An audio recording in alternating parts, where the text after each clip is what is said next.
हे तृप्तीला भूक लागलेली आहे जवळ असून सुद्धा. असे घेते, त्या बाळाला कृचून मिठी मारते, पुन्हा पापा घेते, पुन्हा पापा घेते. हां, झोपलं ना असलं तरी ते झोपेत त्याची जाऊन मुके घेते. काय सांगावं याला? ह्याचं उदाहरण सांगा. ह्याला गणित आहे तुमच्याकडे काही?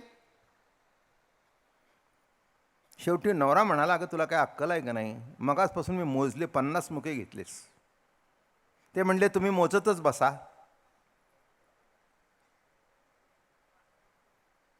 पण मला तृप्तता भेटत नाही. अहो तुम्हाला माहीत नाही मी किती वाट पाहत होते. लग्न झाल्यानंतर 10 वर्ष आपल्याला काही झालं नव्हतं. तुमच्या सकट माझ्याकडे सगळे कशा नजरेने बघत होते, आणि हे बाळ झाल्यानंतर सगळ्याशी नजर इतकी फिरली की त्या नजरेला सुद्धा नजर लागेल. या बाळाने मला काय सुख दिलं, या माझ्या बाळाने मला काय आनंद दिला. तुम्हाला काय माहिती आहे? माझा जीव वाळून टाकावा, माझं आयुष्य वळवून टाकावं. काय म्हटलं मी? बोलणं कळलं का? नीट समजून या. विषयसुद्धा समजावा लागतो तरच त्याच्यातला आनंद कळतो, नाहीतर चाललंय. आंधळं दळतंय, पीठ कुत्रं पीठ खातं, पण इथे आंधळं दळत नाही, कुत्रं पीठ खात असेल.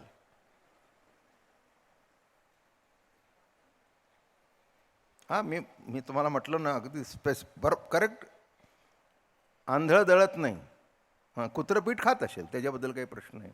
पण जाणून बुजून खायला दिलंय.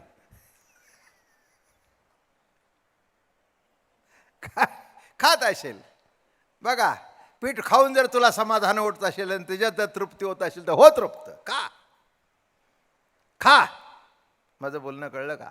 तसं ज्ञानोबा या ठिकाणी म्हणतायत, तृप्ती भुकेली काय करू माये. कृष्ण सखा भेटला गोकुळामध्ये जेव्हा भगवान येत होते संध्याकाळचे,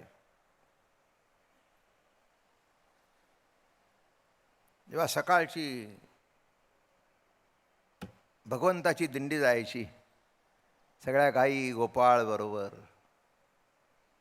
आणि दारात उभे राहायच्या, केव्हा प्रभू येतो, केव्हा प्रभू येतो, केव्हा प्रभू येतो. आणि बघायचं आणि डोळे झाकायचे.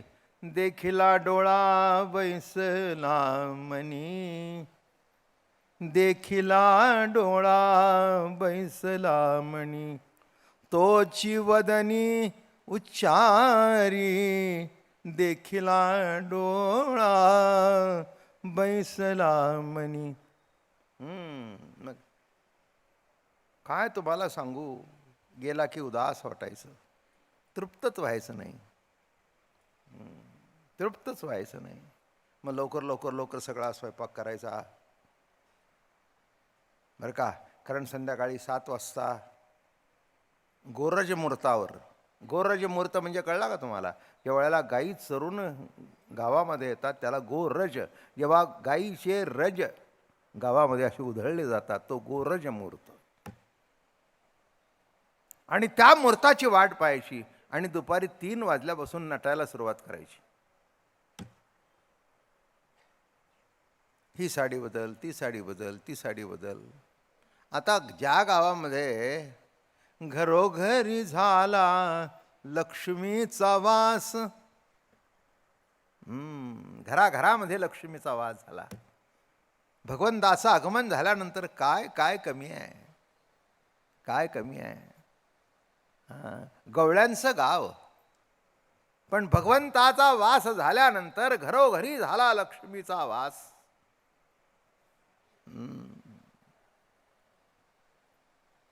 गोकुळ सगळं विश्वातलं देखणे, पण विश्वातलं ऐश्वर्य गोकुळ वृंदावनामध्ये प्रकट झालं. मग काय साड्या ना कवी,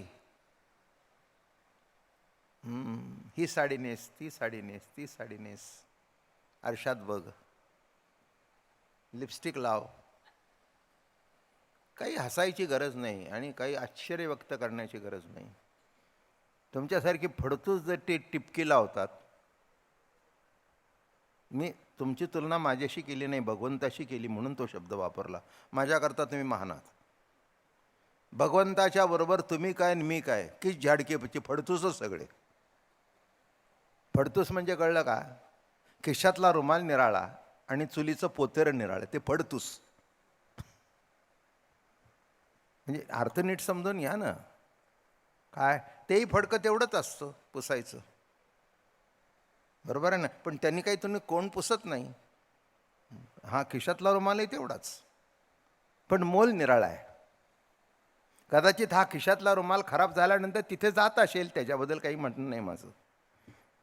तसं आयुष्याचा विषयाकरता उपभोग देऊन कुठे जाईल, पोतेर होईल का काय हे सांगता येत नाही.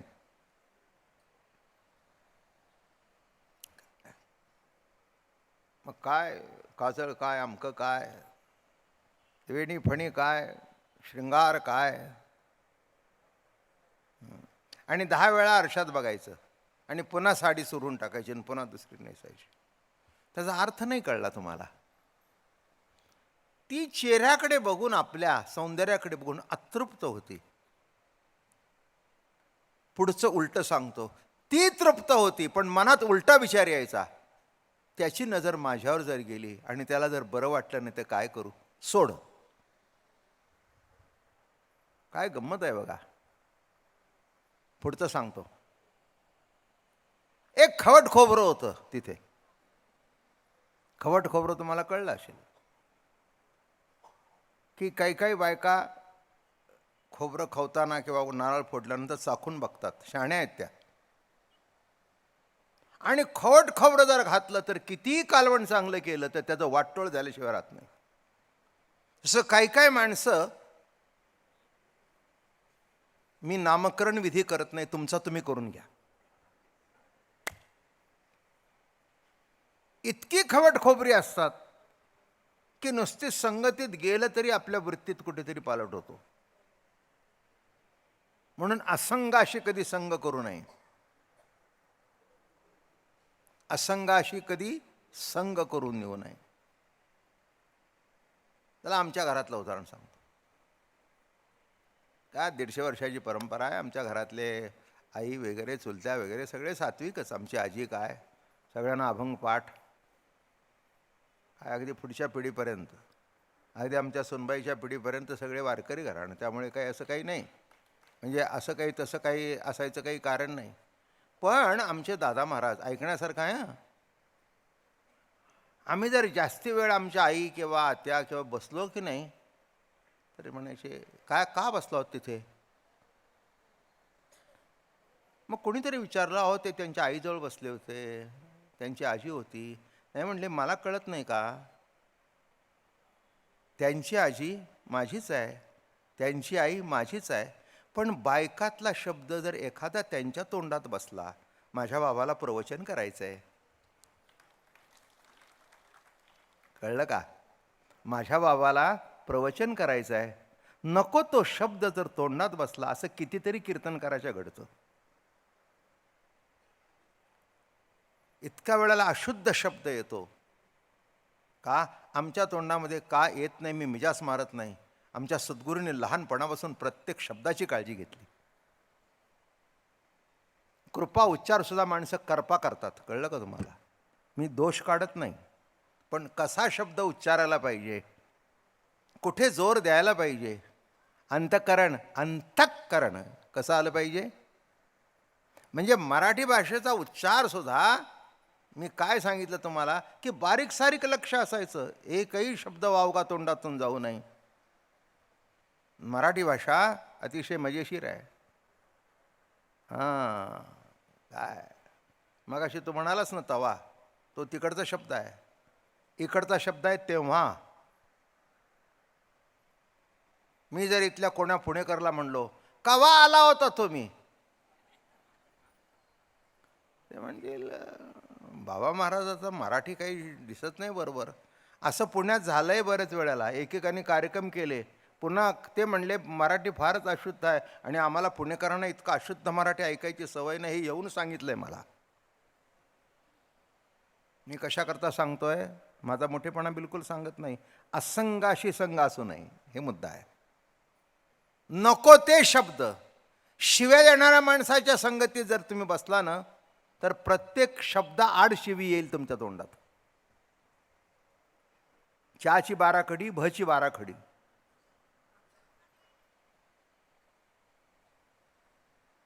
किती अवघड आहे, किती अवघड आहे. कशा करता? म्हणून आम्हाला इतका, खरं सांगतो, मला लहानपणी राग यायचा. शाळेतल्या मुलांच्या बरोबर सुद्धा अशी खिळून द्यायची नाहीत. आमचे चुलते माईसाहेबांना आम्ही 3:45ला शाळा सुटायची. 4 वाजेपर्यंत जर घरी आले नाही तर अर्ध्या रस्त्यात टोपीन कोट घालून यायचे. कुठे थांबले तरी आणायला माणूस यायचा. कोणाबरोबर बोलतायत? माझं बोलणं कळलं का? ज्यांच्याकडून कार्य करून घ्यायचं असतं ते झाड जतनच करून ठेवायचं असतं. बाबळीच्या झाडाला जतन करायचं नसतं, पण कलमी आंब्याच्या झाडाला जतन करावंच लागतं. तसं ज्यांच्याकडून कार्य करून घ्यायचं आहे, परंपरा चालून घ्यायची आहे, शब्द उच्चार चांगले पाहिजेत, जगतामध्ये ज्ञानोबारायाच्या वाङ्मयाचा जर प्रचार करायचा असेल आणि सुशिक्षितामध्ये जर प्रचार करायचा असेल तर ते जतन करावंच लागतं आणि ते सांभाळावंच लागतं. माझं बोलणं कळलं का? काय तृप्ती आहे बरं का. ज्ञानोबाराया आयुष्यभर परमार्थ करतायत. परमार्थातली अतृप्तता हाच परमार्थाचा कळस आहे.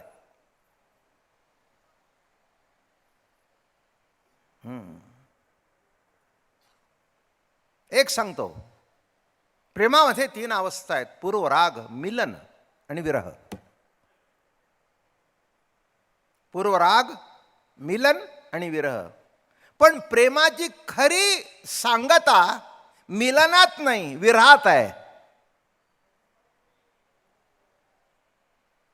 केदवा भेटशी माझी या जीवलगा, केदवा भेटशी. एक मोठे प्राचार्य मला भेटायला आले. हे म्हणले, तुकाराम महाराजांना देवाचा साक्षात्कार होण्याच्या पूर्वीचे अभंग आहेत का? म्हटलं इतकं मला अजून कळलेलं नाही. संत वाङ्मयामध्ये देव भेटल्यापूर्वीचा अभंग आणि देव भेटल्यानंतरचा अभंग, ते काय लग्न बिग्न लागलंय का? लग्नापूर्वीची कुमारिका आणि लग्नंती सौभाग्यवती. वैसेच्या गावा न येता, दसेची वाट न पाहता, बाळपणीच सर्वज्ञतावरी जयाचे. ज्यांचं नाव ठेवण्याकरता आईसाहेब आल्या होत्या, तिथे काय अलीकडचा अभंग आणि पलीकडचा अभंग. जशी जशी जी वृत्ती येईल ती वृत्ती शब्दातून प्रकट करणं नावे अभंग. माझं बोलणं कळलं का? जशी जशी वृत्ती, जशीची अवस्था. काय विरह, म्हणून विरह ही परिपूर्णतेची अवस्था आहे. मुलगा शाळेत गेल्याशिवाय भेटण्याचा आनंद कळणार नाही. कळलं का तुम्हाला?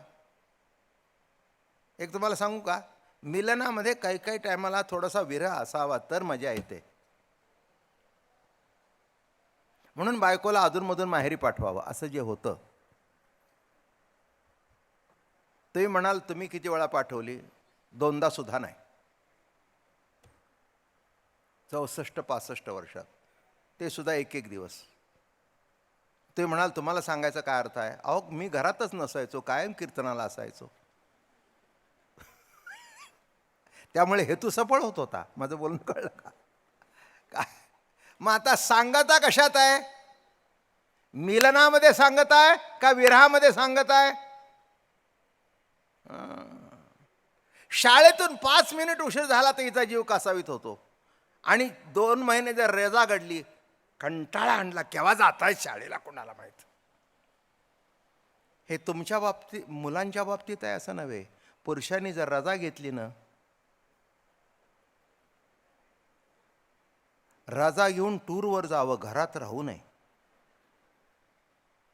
जी कधी भांडणं झाली नाही ती त्या 1 महिन्यात झाली. कोण हसतंय रे जोरात? एकदम खुशीने हसला कोणतरी. कधी झाली नाही तेवढी भांडणं झाली सतत जवळ. कारण एरवी बघायचं काही कारणच नाही, इथे सतत लक्ष. काय आनंद कशात आहे? आला का लक्षात? 2 महिने माहेरी गेली, मग स्टेशनवर स्वतः गेला. ड्रायव्हर म्हटला बाईने आणायला मी जाऊ का? हेट, मी जातो म्हणला. क्या बात आहे. उतरताना तिची बॅग बिग घेतली, तिलाही काय आनंद वाटला. आज ड्रायव्हर आला नाही का? अगं म्हणाला, तू एवढ्या दिवसांनी घरी यावीन, ड्रायव्हरने तुला घरी आणावं. अगं लग्न झालं त्या दिवसापासून तू माझ्या आयुष्याची ड्रायव्हर झालीस. मी कुठेतरी भरकटलो असतो, पण मला योग्य मार्गाला आणलंस, गणेश क्रीडाला नेलंस, प्रवचन ऐकली, आठवड्यातून 5 दिवस खात होतो, तो खाणं सुटलं, तुळशीची माळ गळ्यामध्ये आली, किती जीवनामध्ये पालट घडला. काय म्हटलं कळलं का तुम्हाला? हां, कोणतरी वाटाडा भेटावाच लागतो. मग विरहाशिवाय, तसं त्या गोपिका, तो जो विरहाचा काळ होता मधला, त्याच्यामध्ये अशा नटून घ्यायच्या. मग एक म्हणाली, अगं लाखो गोपी बुवा आरत्या घेऊन उभ्या आहेत, एवढ्यातून तो दिसणार का? लीडिंग क्वेश्चन आहे. आता एवढी माणसं जमलीत, आता इथलं शेवटचा बसलेला मला विचारलं, तुम्ही मला बघितलं का?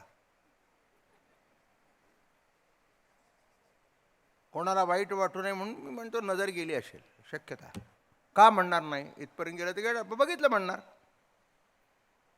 आता काय खरंही नाही आणि खोटंही नाही. हो, अहो माझ्या आयुष्यामध्ये हे काही काही प्रसंग येऊन गेलं ना, त्यामुळे शहाणा झालो मी. तुम्ही ऐकलं असेल काहीतरी, मी सांगितलं तुम्हाला. वारीला केव्हा तरी यायचं, वर्षातून एकदा कीर्तनात येऊन बसायचं, दर्शन घेऊन गर्दीत जायचं, आणि केव्हा तरी भेटल्यानंतर, ओळखलं का मला?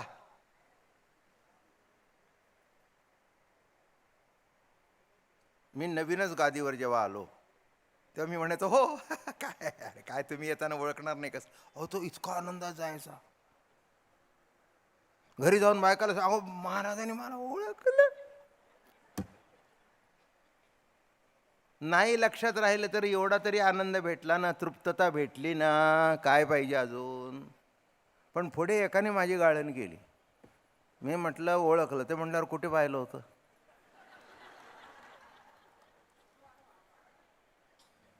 खलास, क्लीन बोल्ड. मग त्याला मी म्हटलं, हे बघ तुला खरं सांगतो, मी हे जे खोटं बोलतो ते तुम्हाला बरं वाटण्याकरता बोलतो, माझा काही स्वार्थ नाही आहे याच्यात. कारण महाराजांनी एवढ्या लाखो माणसात मला लक्षात ठेवलं. हे जे मोठे मोठे पुढारी असतात ना, ते काही कामं करत नसतात, क्षमा करा मला, फक्त नावं त्यांच्या पक्की लक्षात असतात. काय माधवराव काय साहेबांनी झालं, पुन्हा वर्षभर धावते ते.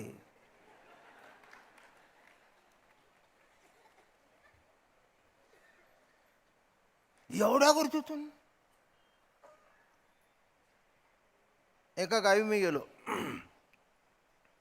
मराठवाड्यातलं गाव आहे, सोलापूरच्या पुढे. आणि काही नाही, आता गर्दी उभी होती, मी असं असं असं करत होतो, सगळे हात जोडत होते. एक दिसला, असं केलं मी, त्यांनी हा केलं. अहो त्यांनी येऊन माळ घातली. म्हटलं काही परिचय